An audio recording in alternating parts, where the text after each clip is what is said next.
So we're looking at homework 7.1, 7.2. Algebra 2. Oh, it starts off with a graph.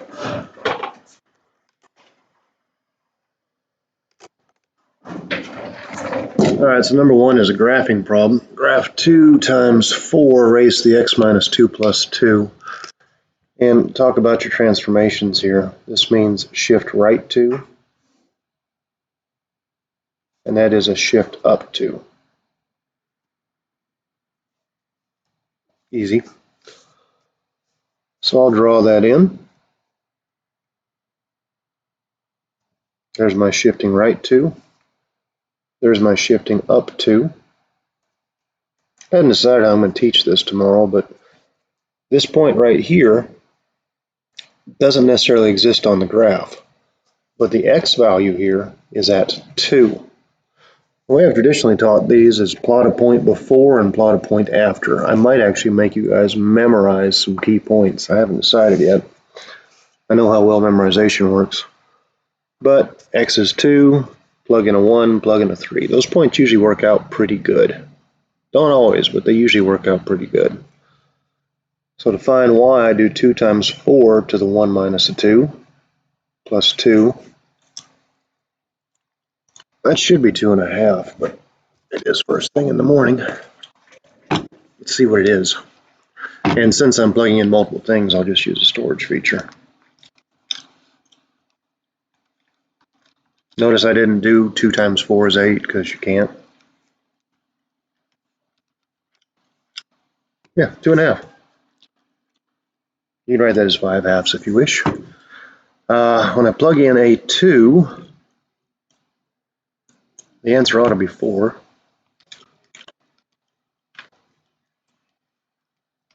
And it is. When I plug in a 3, the answer ought to be a 10. But sometimes I'm wrong. And it is. So there's my key points. There's 3 points to plot. So I get to plot 1, 2.5. I get to plot 2, 4. And I get to plot 3, 10, which would be somewhere up here. The rest of it comes from knowing what these graphs look like. This is got a 4 in here. That's exponential growth. Every time x increments, the thing grows 4-fold. So as you move right, you grow 4 times as fast. As you move left, you cut numbers, divide by 4. And these exponential growth and decay graphs, they always flatline near the horizontal asymptote. That's what she looks like.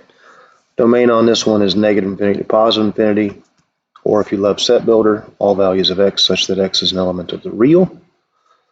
Range on this one, it gets ridiculously close to 2. It'll never actually hit 2, and the high value is infinity, or all values of x such that x is greater than, not greater than or equal to, greater than 2, and the horizontal asymptote is right here at y equals 2. That's how you do it, kids. Draw the dashed lines, one before, one after, make a table.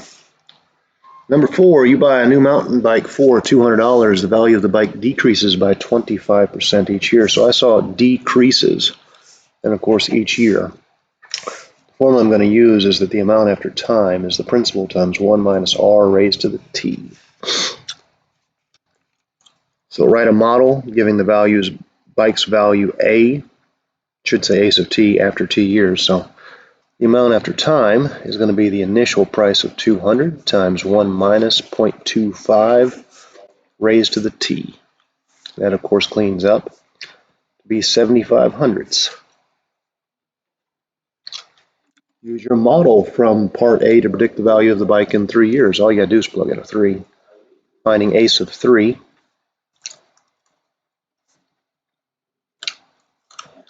I don't expect you can do that in your heads.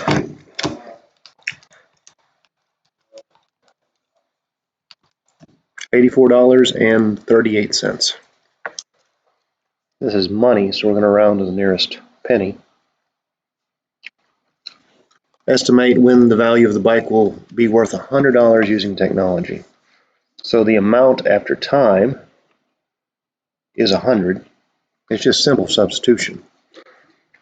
So 100 must equal that guy right there, 200 times 0.75 to the t. And in a couple of days, you'll learn how to do these by hands, but this says use technology. So y1, y2 it.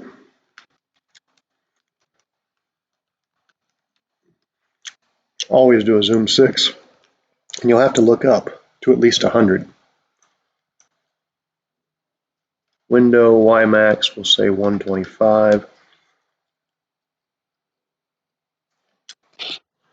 And there's your intersection. You can see the decaying. It was decaying. It was decreasing. Get close. Enter 3 times. Looks like it takes about 2.4 years.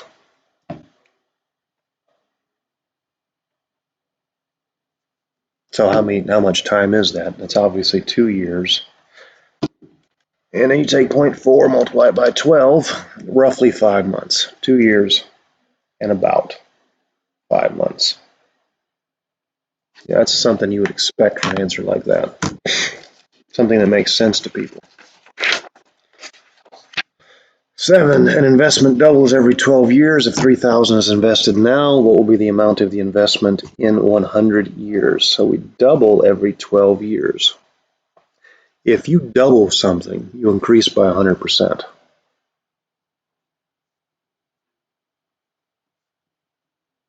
Most kids say 200%. No, that's not how it works. If you double, you increase by 100%, or 1 as a decimal. People naturally say 200%. They don't think about the actual formula. But we're going to use exponential growth. A sub t is the principal times 1 plus r. And it doubles every 12 years. So to the t over 12, that turns it into yearly by dividing by 12. And since I grew by 100%, I say 1 plus 1, because the rate of growth is 100%. And there's your formula once you put 1 and 1 together.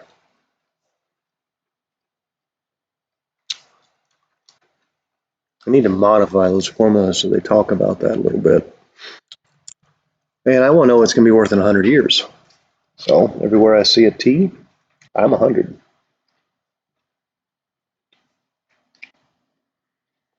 When you do stuff like this when you're younger, they always make it something that you're divisible by, like 10 years, things you can do in your head. And it might be just because that's all your teachers are able to do. I don't have a clue. It's all about formulas. And there you go. In 100 years, this investment is worth almost $1 million. 967,000.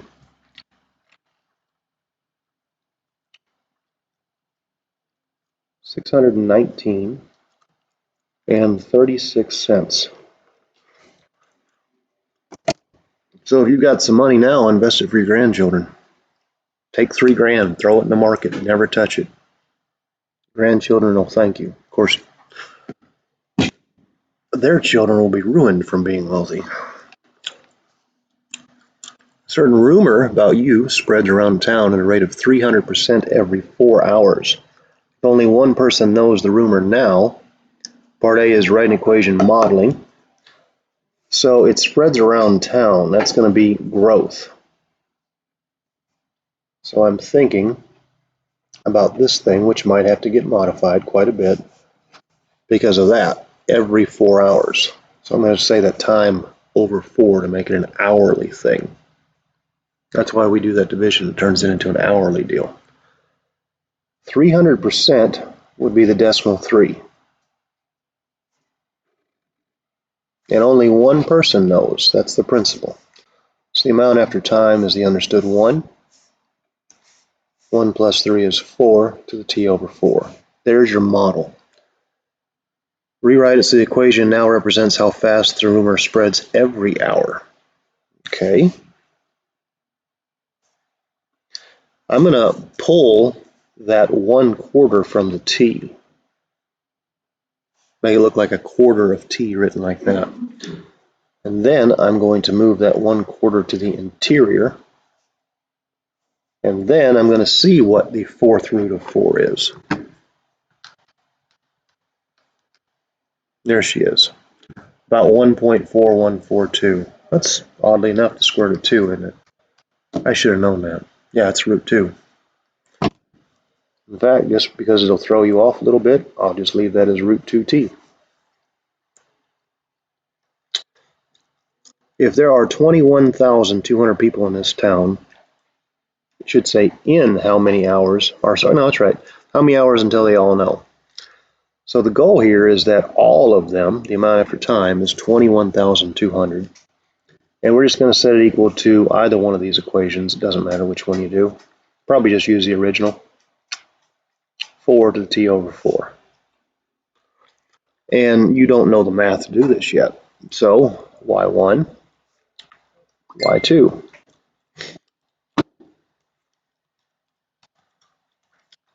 200, 4 rooftop x over 4. And I already know what my window looks like. I didn't do any adjustments to it in the last problem except for look up. So I'm just going to look up farther.